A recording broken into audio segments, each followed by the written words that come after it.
நூலை கட்டிக்கிட்டு நீச்சல் பழகினதும் சேலராணி பண்ண பூஞ்சோழராணி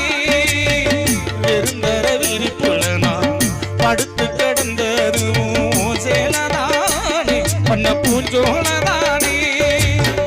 ஈரச்சேல காயும் போது வானவில்லா தெரியும் வித்து போன சேலையில சோக கதை புரியும்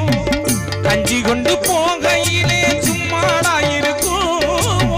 சேலை கட்டி இறைச்சதன்னி சக்கரையாயிடும் ஆத்தாவும் சேலை கட்டி இறைச்சதன்னி சக்கரையாயிடும்